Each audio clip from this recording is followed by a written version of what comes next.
world is yours. The world is yours. Ladies and gentlemen, welcome to the pilot episode of Wavy's World. We're here, we're locked in, and we're powered by NYC Elite 32 and Ballin for Peace. We're just going to give everybody a little bit of ideas and segments of what we're doing in general with Ballin for Peace and NYC Elite 32. I'm Wavy Walker, voice of Strong Island. You can follow me on Instagram at Wavy Walker 516. And just to give a little bit of intro about, who I am, because everybody might not know exactly everybody who's in the room today.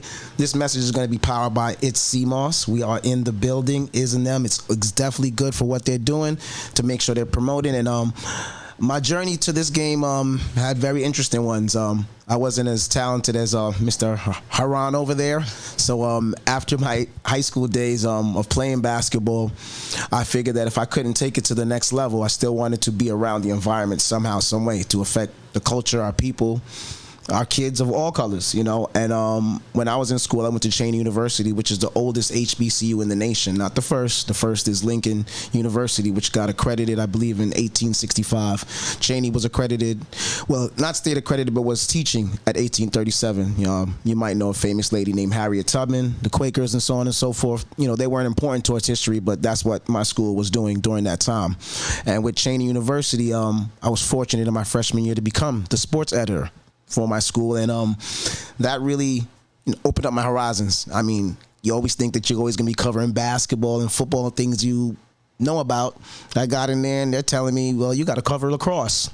You got to cover badminton. You got to cover golf. And this had to open up your mind to learn everything and so on and so forth. But I was fortunate in the school to also do sports shows, radio shows, and with growing up in a neighborhood like Dyckman, parents of Jamaican descent, myself born in Toronto, but been in New York since 1987. Dyckman was right down the street. And that was a very interesting place to go see basketball and the culture as well, too. 1998, boom, we moved to Long Island. And, the rest is history with that, with getting to know the knowledge of what was going on in Long Island for sports and basketball in general. So that's, some of my caveats. And in the last few years, I've been fortunate enough to do basketball announcing with Crunch Time Basketball in Long Island. Shout out to my guys, Mo Dingle, my man Rev, Commissioner, for giving me the opportunity, because that's the difficult thing too, is when you're doing this, that to actually get the opportunity. And it's very difficult to speak in front of a group of people. You'll be very, very surprised until you're in front of somebody, whether you have the nervousness or the jitters. And you can be taught to be great, and you can be born to be great as well too. So with this game, I got the chance to announce, and it's been great. I've done commentary with H2O. I mean, I've done interviews with Real Skills, with so many different I love B-Ball TV, so many different groups to be very dynamic, to be able to do everything. So enough about me, because they're gonna know about me for the rest of the time. It's Wavy's World. We're here with Thomas. We're here with H2O. We really appreciate that. We're not gonna say the CMOS story on air, but we know that it's dynamic and it's good for you as well too. So we also want to make sure we showcase these guys and speak about Ballin for Peace, Elite 32. Everybody might see the events throughout the year and, just think it's basketball and just think, maybe guys just came together yesterday to make this stuff happen. They don't see the blueprint and the work it takes behind closed doors to get it done. So H2O, I'll let you open it up, Thomas. I know you have a lot of things to say too. Just explain the point of Ballin for Peace, how it started as well too. We're going to go into the college realms as well as Sacramento State. So it's your podium. Yeah, so my name is Haron Hargrave, aka H2O, from Queens, New York. I started Ballin for Peace. It started over a decade ago. Because of all the senseless acts of violence that was going on in our community and all over the world, and it kind of shifted into something where we're giving back scholarships and different things of that nature. But I'll be lying to say I knew it was gonna be this when I first started, or like be the face of peace. I had no idea, right? So it's just something that was needed. We did it. And I wanted to keep on doing it, and it kind of built into this, where we have Elite 32, where we're doing 32 high schools, and we started out with actually 8 high schools. Now we're up to and then where we're doing Queens College, having over 70 teams there, and now we're we're in a different ball game, you know. And I definitely wanted to, you know, the man behind a lot of this stuff, my guy Thomas here. I wanted to, you know, get some eyes and ears and attention to him and what he's been doing. So, you know, without further ado, you know, my guy. And that was Thomas the biggest Teel. tournament for AAU in New York City and state, still to this date for this year. So that's another thing that's a part of NYC Elite 32 and Ballin for Peace. That's a fact. Yeah, so thanks for dragging me out because, you know, this is not my thing at all, but I'm glad to do it. So, yeah, so I've been working with H likely the whole time, right, in different capacities. Yes. So at some point, you know, for me, it was just about, you know, helping out a friend, right? We grew up playing basketball together from what, like 10, 11, 12 years old, and I made him look good then. I make him look good now. You know, he likes to throw it at the pass to the rim. Yeah. but no, like I'm glad that we were able to kind of get together today. You know, I'm partners in Ballin for Peace at this point. Yeah. Co-founder at Elite 32. Yep. Technologist by trade. All of the technology that happens, all of the brand that happens, a lot of ideas in the shop, you know, come from H, and now just kind of sitting together and figuring things out. So I'm glad to kind of tell that story a little bit, let folks know what's happening later on, and, you know, just glad to be invited to Wavy's World. Absolutely, absolutely. And, you know, here goes a question, and just piling it off, and I know we have so many things we're getting to, but just piling it off. H2O, you said you guys like 10 years ago, and it was a need in the culture, in the community, and that's why it had to happen. But when did you, like year 2, year 3, when did you see that this was something bigger than what it was? And then when you do that, I want Thomas to catch it after that to kind of give them an idea. Like for a year like this year, I mean, I know I haven't slept probably since February. So, but for like a week for Ballin for Peace in Queens College, like they see those 2 Sundays, but they don't really see the months and months in preparation. I want you to explain when you seen it get bigger, and Thomas to explain what it takes behind closed doors, especially the technology part. Yeah. So with Ballin for Peace, the first annual, I saw it get bigger when we did Baruch College. January 24th, 2015, right? And even if you think about the timeline of Ballin for Peace, it was the top of the year. Now it's in Father's Day. Yes. Father's Day weekend. That's given. Like, we do that for a purpose and a reason now, because there was nothing happening on Father's Day weekend, right? You know, maybe a barbecue, people come and they grill in the backyard, but, you know, the love, everything's for Mother's Day and things of that nature. But, like, I wanted to, like, kind of own that weekend. And now with me being a new father, it's actually like, you know, it clicks even more. But that was just my mindset about, you know, helping brothers out during that time, you know, and kind of even with, hey, if you're a dad and you bring your child to the game, the child is free. Right, that was the ticketing thing that we did as well. But when it started shifting was during the event, when I saw so much, you know, so many people come out, close to 2,000 people the first game at Baruch College, and you know, everybody who came out, Mac Wild, Little Mama. I gotta mention those people, you know, Fred the Godson, God rest his soul, Jim Jones, you know what I mean, he came out, the first one played in the game, Mark John Jeffrey, Mav Hoffa, all of these people who came out during that time. It was a blessing. So it was literally during and after that event that happened where I was like, I got to keep this going. Yeah. It has to keep going. And then we did the bowling event was after that. Then we went into flag football. And now we're doing softball. Softball came during the COVID time where we couldn't do the celebrity basketball game. So we did softball. So that's how we got to Quick softball. ad lib, I just want to be an umpire. I just want to throw somebody out during the game, and I've always wanted to do that strike 3 thing. So if you ever need an umpire for it, I'm there. Yeah, you got it. You got it. So like, and then you know, with as far as the flyers and things of that nature, I would joke around and like, yo, this looks like my page was looking like a Jamaican party promoter. Like it was crazy because I was just putting everything out on my personal page, and I couldn't, you know, and that's where this guy came in with that, and as well too, creating the flyers, different things, and kind of just started from that, you know, to where now is he'll tell you better than I can. That's honest. Definitely not. How does that other part, the technology part? It's so much. And it looks like, I always tell H, like, please don't tell anyone I did the flyers. Yeah. It's like, that may just be the customer facing thing that happens. Yeah. But I'll fast forward from Baruch, all the way to John Jay, right? There's over 200 people that asked to play in the game, right? And then there's media, and then there's, ticketing that needs to happen. All of this is tech that we put together in the background to make it look easy. Everything is super seamless, but yeah, there's so many things that are happening to kind of make that happen. And then to your point, to a week later, have 1,000 kids in a venue they've never played in at Queens College, and move forward in that way, and have the coaches sign up, and all those different things. We try to make those things as seamless as possible. It's all about making like a premium version of what folks are already doing, so that everyone feels comfortable. That's the parents, that's the players, that's the celebrities, that's the coaches, right? We toyed around with having a coaches parking, right? Just make sure that everyone has this like premium experience. Yeah. And that's what I try to bring, not do a flyer. Not. What I mean? Absolutely. And what was, I know you guys mentioned it briefly, but what was the actual first event you guys did together? Together, I would say, what was the first one? Yes, and while you ponder on it, that's why I brought it out there. What was the first event, but also, what was the first setback you ever had at an event? See, some people don't know about that too.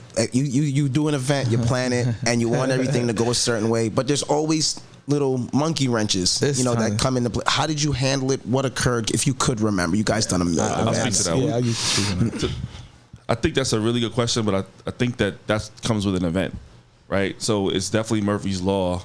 What can go wrong will go wrong, and it'll continue to be that way. So I just look at everything as a project, and that there's going to be a change at some point. The problem with the events is that the changes happen on the same day, so you don't have enough time to react to them. But I couldn't say that there's a specific problem that I kind of want to talk about, but there's always a problem. Yeah, like even this year, like we had no power, so none of the vendors for the first 2 hours. That's something that no one really knew. That was internal. We had to deal with that. Yeah, I found out right now. Yeah, and you were there, right? So we had to deal with that. People were cooking food and things of that nature. No power. Quantify that. There's over 30 vendors there that are expecting something. And because we had over 30 vendors, the power went out. So they couldn't heat their food. They couldn't put their special signs up or anything like that. So that was a setback. And you saw me, talking to facilities and trying to figure out how to make that thing work, and it works. Part of the game. Because I didn't. Yeah, I had no idea. I just figured then that's a problem, right? So you want everybody to kind of stay. Oh, 100%, and everybody was happy because they still sell out once the power comes on, and we had a woman come late to Queens College the next week. She came super late. The young lady with the dreads, right? Yeah, and her food was good. And came and sold out in 45 minutes. Wow. So, and I have people, hitting us up, when the next event, because not only are we, doing things for the community and the kids, we actually doing stuff for small businesses. Like at the end of the day, all of those vendors and everything are there, they're not just coming out to another event, because people are just take people's money and there's nobody there. There's no business to be done, So at the end of the day, there's no business to be done. I know people who do vending events and it's just vendors on top of vendors. No slight to them, but where's the entertainment aspect of that, right? So when you come into a Ballin for Peace Elite 32 event, the people are going to be there. So I always tell people, you do what you do, we do what we do. At the end of the day, we have a great rapport with bringing people out and making sure that people are having a grand old time. So, yeah. In premium places that are trustworthy. Yeah. Right. We're not doing this at IS, ABC, EFG. These are Division I, Division II, Division III, university level, kind of venues. And I think that's an important part to making things work as well, because you're not going to go there and just sit on somebody's kind of nasty wooden bench. You know what? That is a great segue. I'm glad you said that as well, because when we was at John Jay, and sometimes I don't know. I think I'm getting old but young, because now I catch myself trying to, make it peaceful. I'll see guys. I do games from pro-am guys to college guys to middle school to fifth grade. So basketball is an intense sport, and sometimes, tempers flare. You know what I'm saying? It's basketball from whatever age group it is, but I catch myself a lot of times stepping in. Guys, we're not doing that today. And two of the players kind of got into a little talk on the court. And I was like, guys, no, you gotta be cerebral. You might not you're good, but you might not never get to play on a college court again in your life. You know what I'm saying? Like, that doesn't mean that. But it's so difficult to be in JUCO. It's difficult to be D3. It's difficult to be I don't even want to talk about Division I. It's difficult to be a collegiate athlete. And when you have these opportunities that you playing in Queens College, John Jay, all these platforms that it might be difficult when you're 18 to get there. You got to take advantages. So when I caught them and they caught themselves and they were like, "Say, yeah, guys, I'm not here to stop you from being a man or being intense, but I'm just letting you know where you're at because this could be happening outside and you could just be playing in the street. It rained today, so you could have not been at John Jay. There were 24 kids who got invited here to play. Now, with our weekly report, and that's another thing we're going to have with Wavy's World, one of the biggest things we're touching today is the training. What separates Elite 32 training from everybody else? Pretty much, not everybody has a Division I, former Division I player, who knows, who's done this for 15, 20 years. I've been, training, so I know what it looks like. And I know who to bring as well, too. So like, a lot of the people who will come, like my guy Dayon, who, is a official trainer for USA Basketball and things that this is the elite level. We don't just use the word in vain. A lot of people use that word elite with mid people, right? And I'm just keeping it a buck. Absolutely. And just because you have a whole bunch of cones on the floor don't make you a trainer. Absolutely. So I know what it looks like. I know what it takes.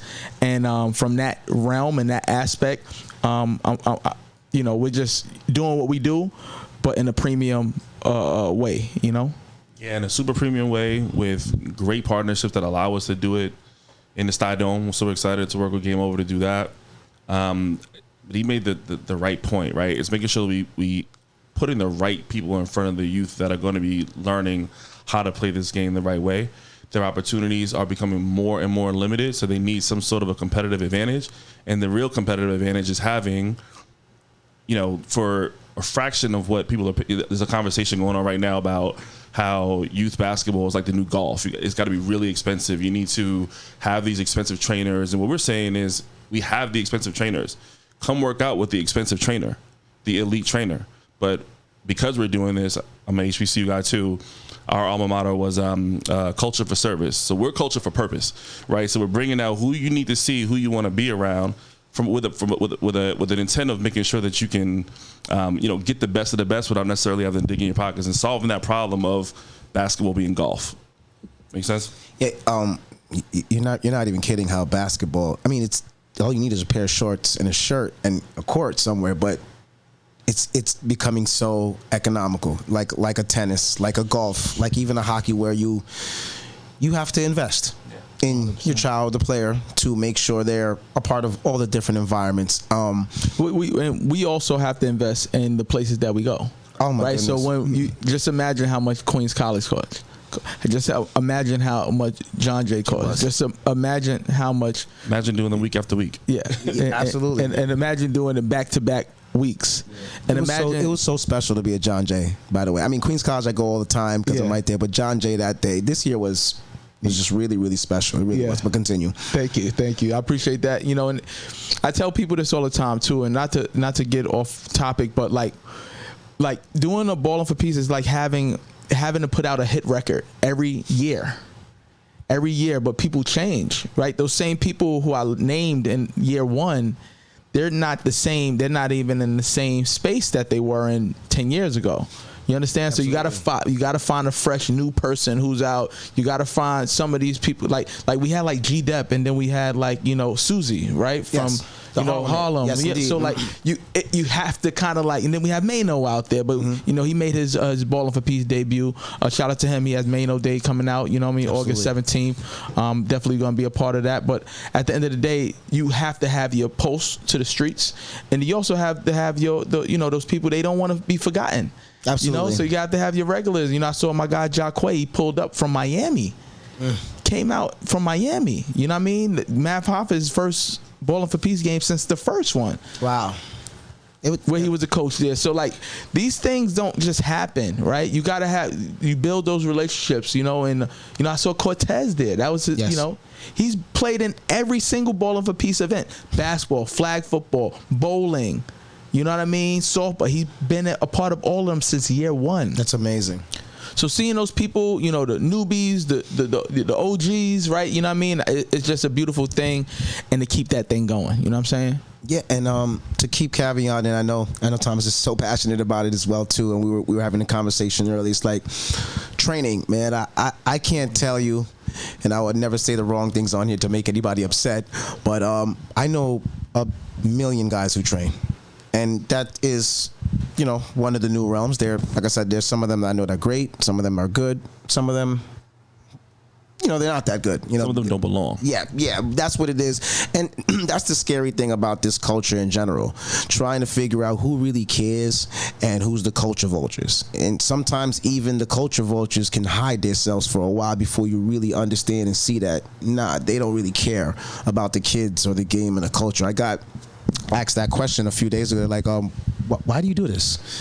And I say, I do it because I really love the players. I really love the culture and the kids. You know, I go home, I'm talking to the players sometimes more than I'm not saying I love my kids, but because you build a rapport with people and people see that you're really genuine and you're not in it for, you know, ulterior motives. This is the purpose. You know what I'm saying? We all in life are doing stuff for capitalism. Duh, the lights ain't gonna come on with blood. It better have, you know, dead presidents out there. But in general, when you really love something and you have a passion, there's no way to fake it. People will see it, they'll gravitate to you. If they don't, then there's probably a couple things they're trying to dissect to see if you're really authentic. And the training game is so difficult. I feel like maybe tomorrow I could put some cones on the floor like H2O said and tell somebody to run back and forth and ask for some money. But speak on it. And no, but you see it. You see the difference in a kid that's had proper instruction versus one that has been in the park with a dude that never did anything. Like, you see it, right? You just talked about that today.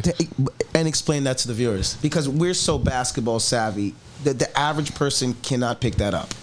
On Saturday, I watched an 8-year-old not turn on defense, right? You know, so what that basically means is you stay parallel to a line so that someone doesn't kind of go around you. And if they do, it should be through your chest, to be a charge, whatever. Too much basketball, right? But I saw an 8-year-old know that. I know personally I didn't learn that until I was 14, 15 years old. So you knew that either his dad or they're paying for the proper trainers to make sure that a kid knows how to properly play defense. Correct. There's grown adults that are actively playing in these leagues today that don't know how to do it correctly, but they'll call themselves a trainer because they are in shape. But that's not the case. Like, you need to be intelligent. It's a cerebral game. Very savvy you have to be with the game of basketball. Terminology wise, everything. You know, and you know, H2O with going to a Division I school, and I also want you to kind of give that little segment of how you got there, because people probably would think that H2O was scoring 72 points a game in Queens, because he was not. But when that light bulb did hit, everything else go from there. Explain that part. And we're also going to caveat into what's going on at Sacramento State as well. Yeah. With Shaquille O'Neal and who's that? Mike Bibby also there as the head coach. Yes, as well. sir. Yes, sir. So thank you. Appreciate that. But yeah, my journey wasn't conventional at all. So that's why I know what hard work looked like. So when I see kids and when I'm training kids and they don't get it and their parents are pushing them more than they're pushing themselves, I don't want to work with them, to be honest with you. But it's hard for me to get into the fast track, the money game when it comes down to these kids when it's properly training, right? When I'm in something, I'm very passionate about it. I can't give, because people are like, just do it for just an hour. Or I need to really be involved. And if you really don't want to learn, I can't teach you. So that's where I'm at with the training aspect. But a little bit about my journey. I only played 1 year high school basketball. I played, and this is how this happened real quick. My 9th grade year, I was at junior high school 72. Back in the day, the 9th grade was still in middle school. Yes, sir. You had the option to either stay or go to high school. A lot of people don't know that. I actually was there the last year that they did that. And my mother, she was into sports and all that, but she didn't really she didn't really know about that. So I stayed. So I wasted year, 9th grade, wasted. I was in junior high school. My 10th 10th grade, when I was in the 10th grade, I went to Campus Magna. I was supposed to go to St. John's Prep. And I wound up going to Campus Magnet. What used to be the name? Let them know. Andrew Jackson. There you go. It used to be Andrew Jackson, and I went to Campus Magna. I was one of the first people to kind of go during that time when they shifted and changed the name. I did not play my sophomore year. I broke my left wrist. Right before season, I was playing in Allen Gardens in Long Island. Yes. And I was West playing Hempstead. with Calvary Baptist Church. They still exist. Calvary Baptist, yes. Still exist. And I played with them in there, and I broke my left wrist. I fractured my left wrist playing. I came down on, boom, fractured, gone. Sophomore year, gone. Right, people, junior year now, I'm gonna say his name has been coming up a lot now because people have been asking me why did I only play 1 year high school basketball. My junior year, had a great summer, played in all the parks, Utopia, Africa, all of the Queens, Old Mighty, for everything. I was killing. Ready to go. Right before we started working out, Keith Bussey, now I said his name, Keith Bussey. We're wrestling. He went to Canarsie. We're wrestling. We used to play for the Long Island. NYC Superstars with my guy Coach Lance, and we're playing wrestling. We used to have something called 5 minutes. Give me 5 minutes, and we used to play around, slap box, all that stuff. And me and Keith were wrestling, tussling. And, if you know about back in the day, they used to the handball courts. They used to have those fences, the little small fences, absolutely, where you could put your fingers through. So I grabbed him, and my fingers is through on the thing, and then he breaks off. And my arm is still on the gate, bro. It was the craziest thing. Junior year, wiped away. So now I had my senior year, and I had to do what I had to do. I made honorable mention All City, first team All Queens, did my thing, but still, I didn't have the grades. Had to go to junior college and went to Sullivan Community College on Labor Day because I wasn't going to go. I was trying to go to prep school. And then the journey, I went to Monroe, Rochester, didn't play there.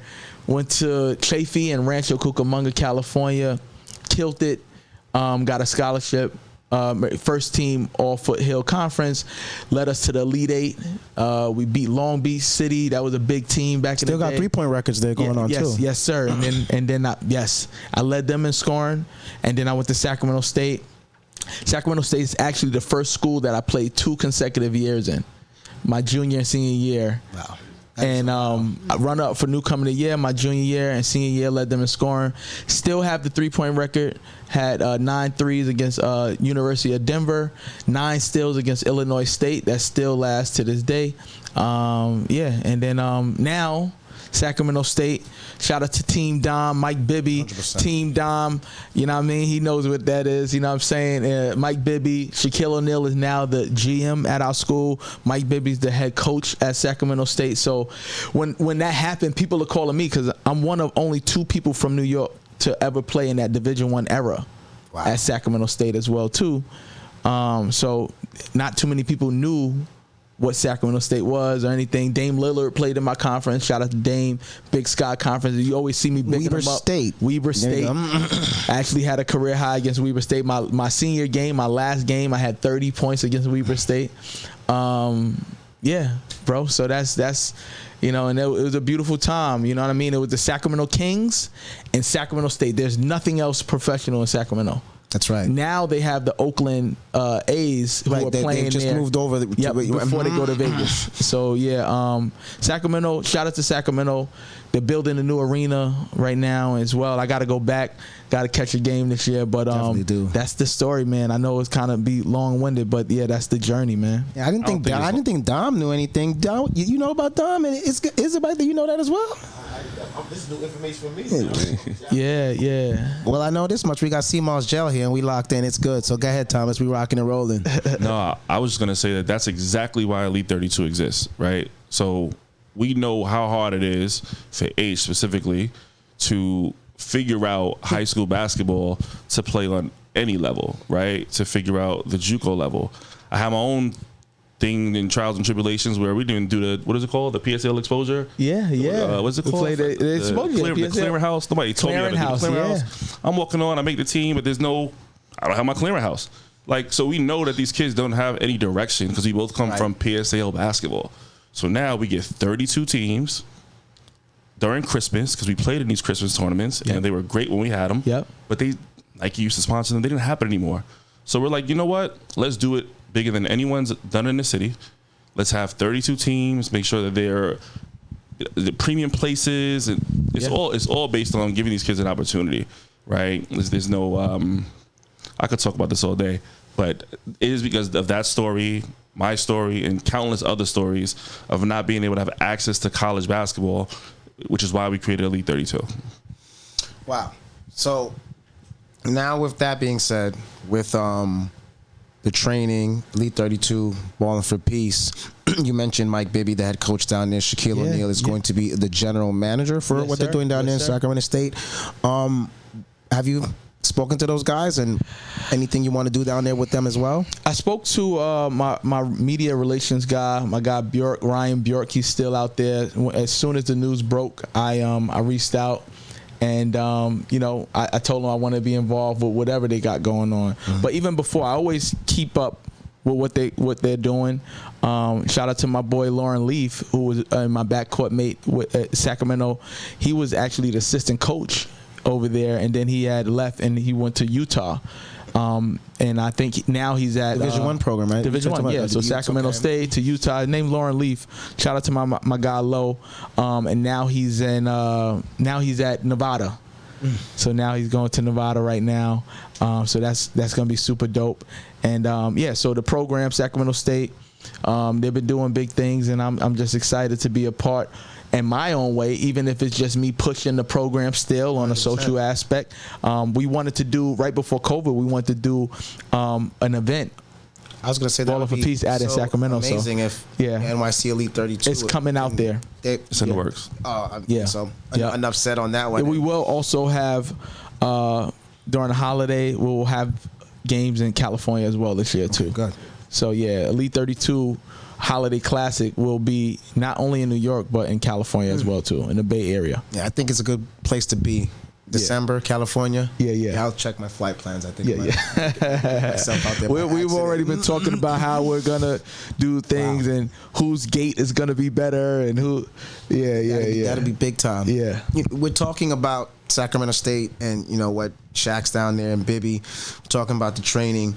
How do you guys feel, especially Thomas, I want to get your perspective first about this, NIL, the high school, the colleges, and just the whole, the process. H2O had a great story about how he had to get to a Division I program, and we see how difficult it is today to get on the Division I program with the transfer portal, with how everything. It's just hard for an 18-year-old kid right now. You better be that top 10 or 20. Yeah. Because it's such a tough caveat. I want you to speak on that a little bit and speak on how training definitely has an impact in getting you in the right environment. I'll actually go a little bit left with that.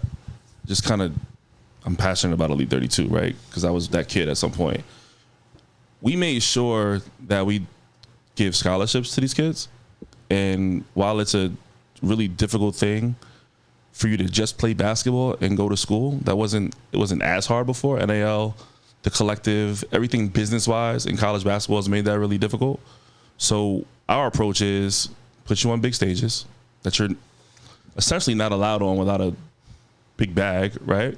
So we'll create this stage for you. We created it at Springfield Gardens High School. We created it at Queens College. We're doing it again October 3rd. October 4th at Queens College. Okay. So we're creating these stages for your visibility, right? And for those standouts, that's three things. We do an essay every year that you have to write for us, and you need to show up scholastically, right? So you got to be a full student athlete. You got to be a killer on your team, and you got to be someone that's participating in the community. And we will help you go to school, right? We will give you money. That's something no one ever did for me, to try to get into college, right? So how is NIL affecting these kids? Well, I don't want to complain about it. I just want to stand up and do something about it. And that's what we've been doing. That's why I'm so excited about Elite 32. Man, that's amazing, definitely. And you talked about how getting the right training for kids can definitely put them in positions. We're watching a big time program, the New York Rens. play last week, and a lot of kids from New York definitely, of course, on that team as well. What do you guys think about the New York Rens and any standout players? Of course, I think Jada Swan was playing on that team as well too, and he's a standout player for New York. What do you can be candid. What do you feel about the program, and what do you feel about how they were doing and how they did last week at where were they at EYBL? EYBL, Peace Jam. I won't go too deep into that because that's not my lane at all.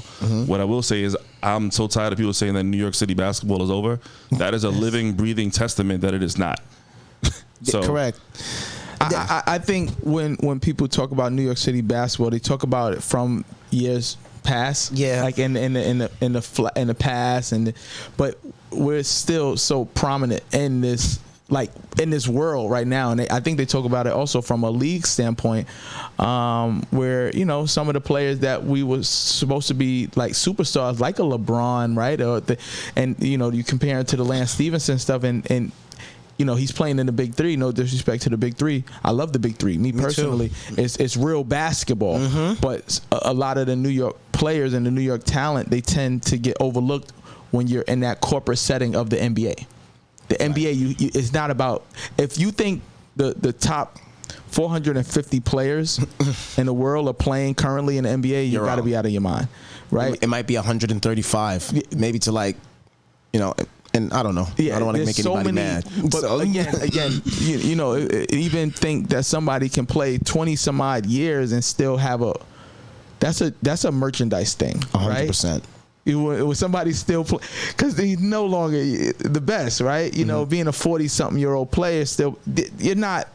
You can still get out there and compete. No, he plays at a high level, but you're not. Yeah, come on. You know what I'm saying? You know what I'm saying? And the game is tailored for that, right? It's tailored for that. You're gonna get some calls because they know you're the vet. You're this, they're that. But Chris Paul just signing up for his 20th season, right? 21st or 20th or 20. I don't know how true that post is. Is he on the Clippers? He's on the Clippers. Oh Jesus Lord, go ahead. Yeah. Don't do that to CP3. No, I like CP. I'm fine with it. No, but again, to the point of I think people get. It's who you know, not what you know or what you can do at this point, at certain points, right?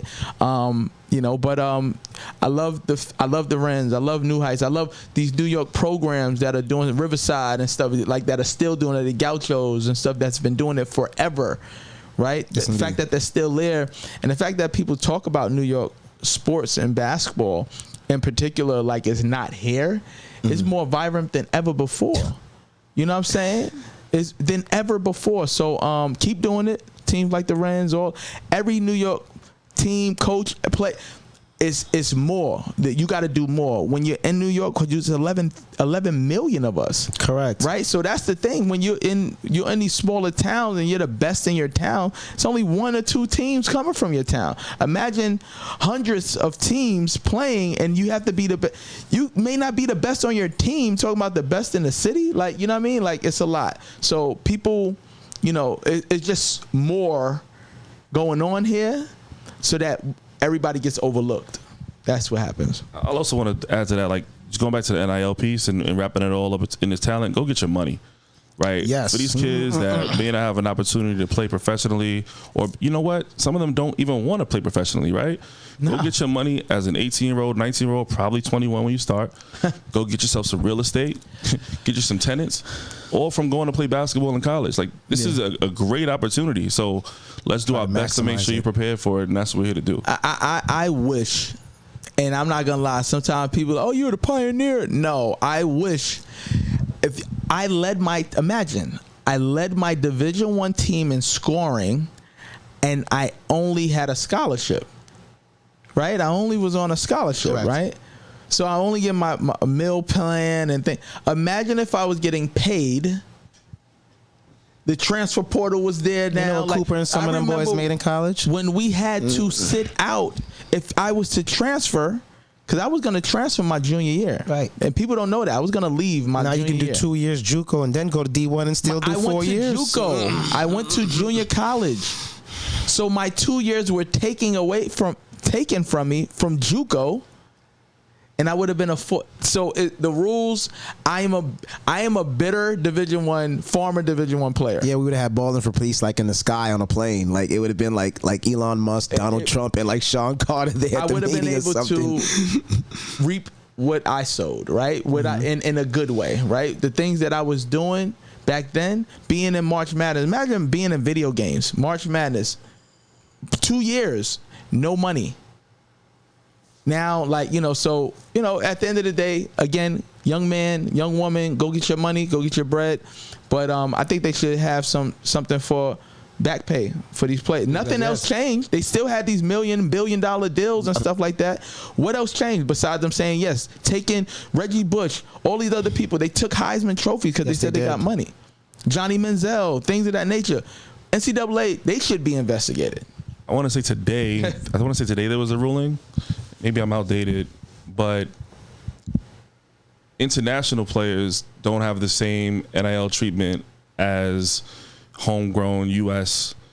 college kids playing sports. So I'm expected to see more international players playing on the collegiate level because they'll be a lot less expensive for these schools. I get it. I get it, right? To cut out everybody with the portal and who's looking for that bag and everything. If they can't see finances for it, that's when you go. You have a special set of rules. They don't have the same eligibility as an international player as a domestic player. But you know what? We're already seeing that slowly. There are St. John's. There's a couple programs that got a couple, and if that makes more sense, they're going to go to it as well. If you think it's difficult right now, if you think you're lonely, so come train, get on a big stage.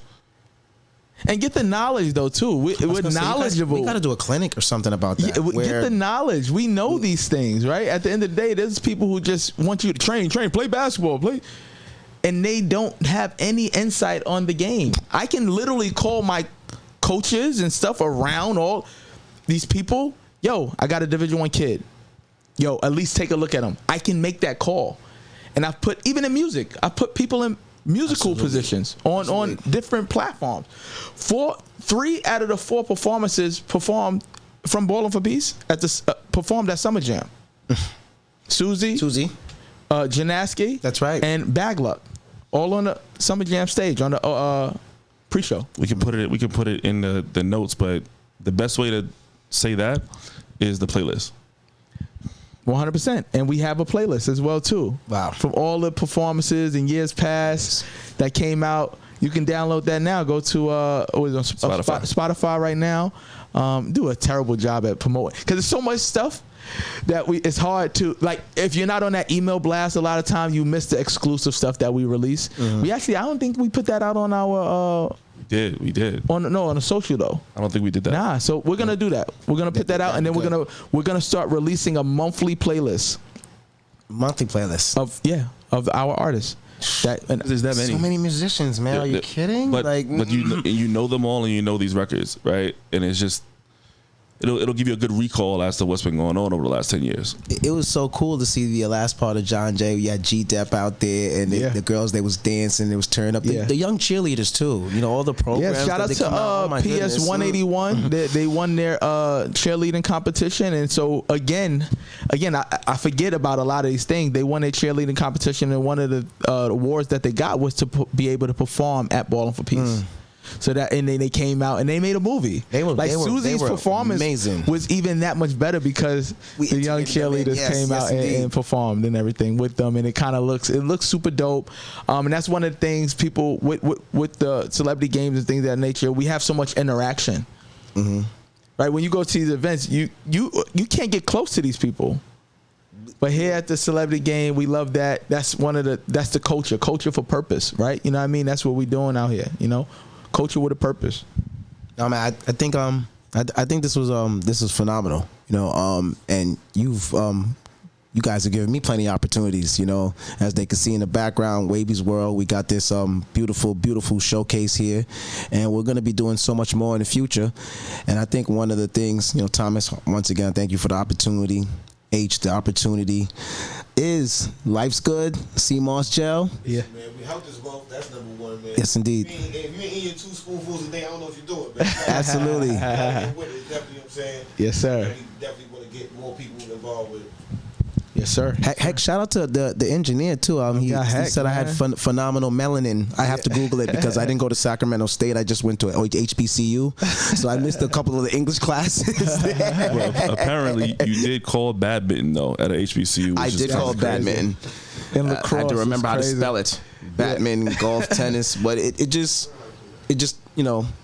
broadened the horizons, and Bronx Tale Studios, man. oh We my here, goodness. man. Yeah. One of the things I wanted to do for the final word, and I was wondering where I was going to go with that, but I knew exactly where I was going to go when you said that New York stuff is down. I hate to hear that narrative, and it's actually been portrayed several times over the last 15 to 20 to 25 years. New York basketball's never been down. This is the epicenter and home. Well, not the home.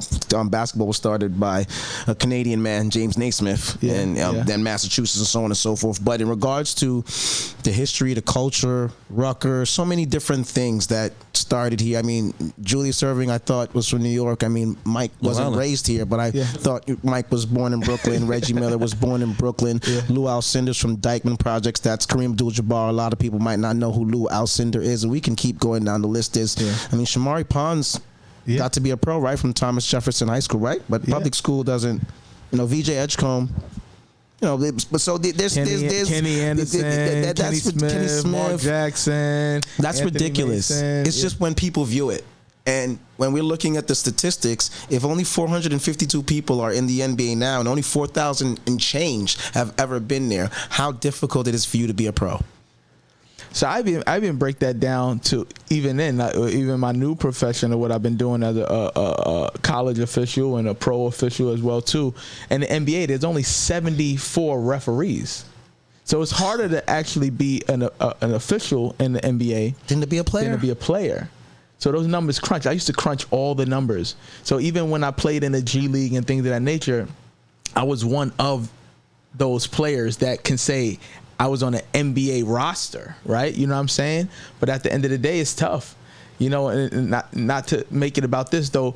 Shout out to my guys. Shout out to Charles Jenkins. Shout out to Scott Machado. Shout out to Royal Ivy. These are all my Queens boys, all my Queens guys who I've been constantly asked questions. Machado. I've been constantly asked questions about them because they're like, oh, they made it and you didn't. Like, pretty much.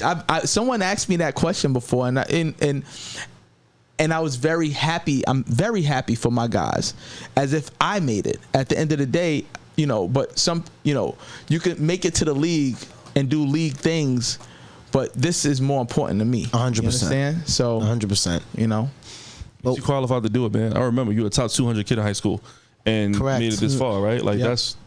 So for all those top 200 kids, top 500 kids, that feel like there's nothing left, right? It's over. It's not. Like no. Well, that was, you said the crazy number, and that was my realism where I was like, I played ball. I was decent in high school. I led my conference in assists. I went to leadership and public services small school, but I got to college. I don't think I've grown any more from 5'7". So unless you're Allen Iverson or Muggsy Bogues or Spud Webb, and there's some there's a lot of we've had a lot of small guards in New York, but still hard to get. But Nate Tiny Archibald, you have to be Kemba. You have to be Kemba. Really, really superlative at a small height to be able to play on a high level at that next level. Not even so much pros like collegiate. We watch Marquise Noel at a college level. We watch Jordan Washington. You know what I'm saying? These are small guards that were playing at a Kiki Clark. I'm going running back the other day. Shout out to Kiki. But you got to be really, really superlative to be that small. Like what Allen Iverson did in the pro, but to be that small and to play at that high level is not only work and skill, but it's something God gave you to be that superlative. The NBA is a tall man's game. You better be 6'2" or 6'3". Somebody say 6'8" at this point. Now, your small forward is taking the ball down. He's rebounding it himself and taking it down. We're watching the Nuggets. The point guard is practically their center. So the game has changed. It's just so hard to be small. And I said, you know what? I'm gonna write for my school paper. I'm gonna be the guy. You not good. Yeah, I know you're not good. You not good. I watched it. I'm Skip Bayless. I can tell you that you didn't do it. All right. I hadn't been down there enough. So it's but you have to be real with yourself, and you have to understand that, you know, the game of sports and basketball can take you around the world. You just don't have to be the one to put the ball in the hoop. Yeah. Take that calculated risk, but if your mom is 5'3" and your dad is 5'6", you might want to write for the school paper. Yeah. Be the sports editor. You'll get your own world. Yeah. Listen, guys, it was amazing to be here. Amazing to do that. Everybody stay locked in. I'm Wavy Walker, the voice of Long Island. I promise you could pay for school, but you can't buy class. Milk and cookies for rookies, coffees and donuts for grown-up, and no ideas original. There's nothing new under the sun. Victory has 100 fathers, but defeat is an orphan. We signing out. World is this? The world is yours. The world is yours. I sit with damn people watching Gandhi till I'm charged.